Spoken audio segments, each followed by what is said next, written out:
what an American thinks about Montenegro. I'd never really heard of Montenegro. It's a town country. But yeah, I crossed it into it from Bosnia, and then I went straight up and in this really intense valley, and looked way down the river, went across this bridge. It was way above the river, a couple hundred feet above the river. And then I went through all these tunnels. That day I rode through 100 tunnels. And I went down this this reservoir. There was this lake in this really intense valley for forever. It was 30 miles long or something, or 20 miles long. It was really long. And then it split and went off the other way, and then I followed one way and then went up. And I could see these snow-capped mountains on the other side. So it was from the beginning it was really intense. And I went up this path and then went down into the city, and I stayed at a hotel. And I noticed the hotel was really run down. The hotel, that's the room I stayed in, it was €37. I shouldn't have done it. I was a sissy because it was raining really hard when I went in, and I was really tired. But it's really cold. But yeah, they had the electric cable for the TV wasn't even plugged in, so I had to plug it in, with the multiplier that wasn't plugged in, and then play with the dog. The dog ears, and there were only a couple channels, and they said they had Wi-Fi, but it didn't work. So then he gave me this cable to plug it in the wall, but there was no, I had to sit on the floor because there was no chair there, and that didn't work. So, and they put me on a bike in the storage room, and it was really muggy, and people looked really depressed and quiet and subdued or whatever, and I was oh, this place is weird. But then I went into Podgorica the next day, and I kind of noticed that it was Montenegro is the country in the Balkans, in the former Yugoslavia, that is the most, looks the most first world of any of the countries, more than any of those other countries, even more than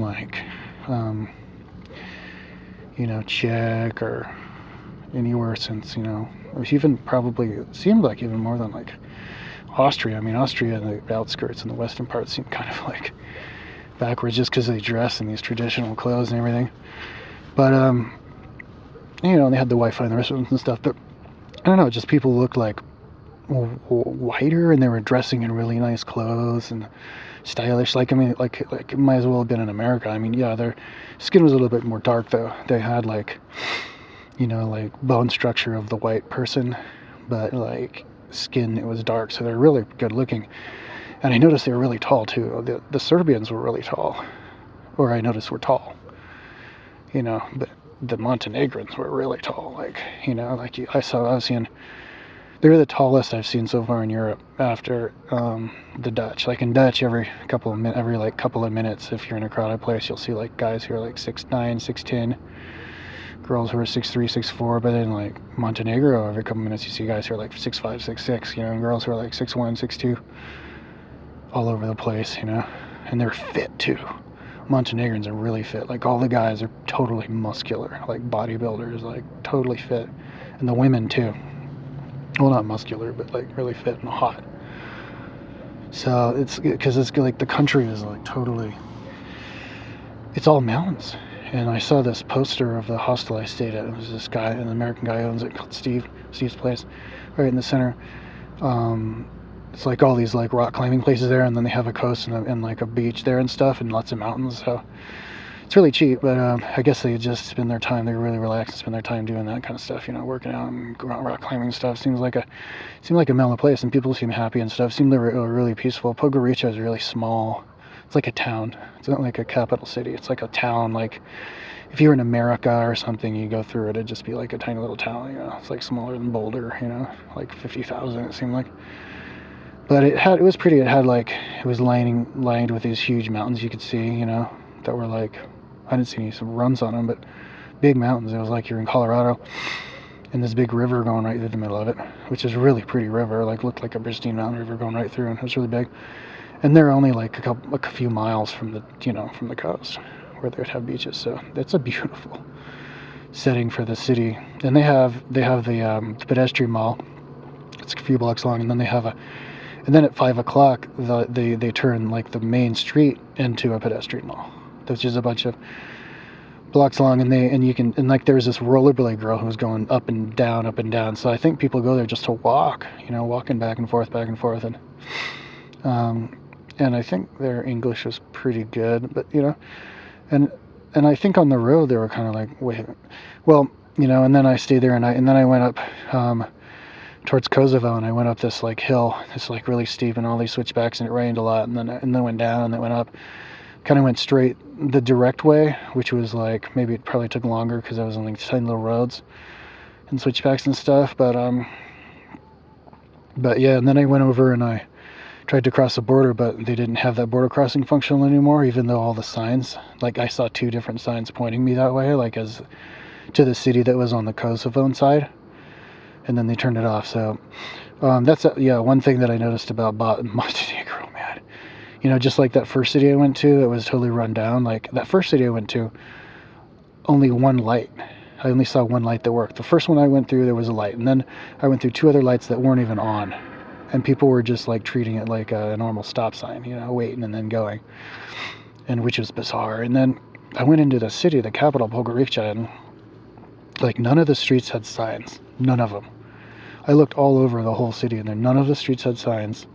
I saw one sign that was like on the corner of a building, but I don't think it was a street sign. And I think a bunch of the lights didn't work. And at one point when I was leaving that place, the light was working just fine, but nobody was paying attention to it, and they had a traffic cop there like doing his own thing, directing people.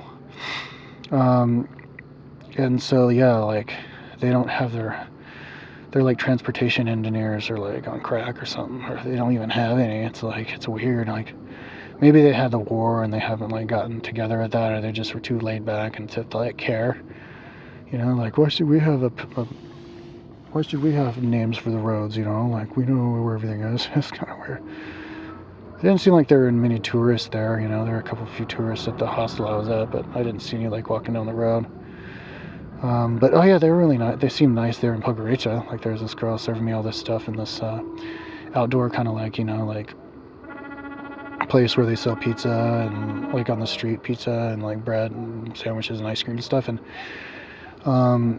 they were playing like had 2 big TVs going, playing like MTV videos. It was cool. But I ordered something from her, and then she was like really like smiley with me, and like really friendly and like cute and stuff. And then I asked for a sandwich. It was like a foot-long sandwich, and it was like I asked for the basic one. It was just a sandwich with a piece of cheese in it, like 1 strip of cheese, and I was like, oh, that's a basic one. But then she turns around, she's like, yeah, so what toppings do you want? And I was like, it was like Subway, so I was like, well, give me that, and I had everything, and then I had this huge sandwich. It was like a Subway sandwich. She's like, okay, €1. So I paid €1, which is like $1.20 for like a 12-inch, like totally decked out, veggie sandwich. Maybe she was just like hooking me up, but that was cool. And then I went in and did the internet for a long time. The other guy was kind of like mellow, So yeah, they're kind of mellow, not as like well, on the road they were like, like waving to me, I guess, these little kids. But they're smart. Like they seem educated. These kids, there were these little like 9-year-old kids who were like in this other town who like I was asking them questions, and one of them was fluent in English, and they were like trying to get me to go to some bar. They said it was the best one, and they asked how far it was to the next town. They knew how far it was to the next town. They knew it was called, and it's like they knew their shit. But they were really like interested in me. But yeah, they're not really as interested in me as they were in Serbia or I think even Bosnia, who they're like waving at me. Oh, one weird thing about the Montenegrins is they're always freaking honking. They use their horn on their car as like an extra voice. Like I had people honking at me, I was like, what? And then I noticed that they just honk. And like one car like honks, and they were just honking for no reason. And I think it's like a way of saying hi. I noticed they're doing that also in like Kosovo, especially here in Albania, which I'll talk about later, always honking at me, like saying hi. But yeah, they did that to each other there a lot, which was weird. In Montenegro. But yeah, there were hills, like huge hills, up and down, like big mountains. Tiny little roads too, like that a lot of time weren't in good shape. And I saw like a funeral procession, so pretty traditional, but they're like mellow, Montenegro's a cool place, dude. Mellow people, cheap, and really athletic, really good looking. Yeah, and tall, and that's Montenegro. What American thinks about Montenegro. The whole thing is hilly. Okay.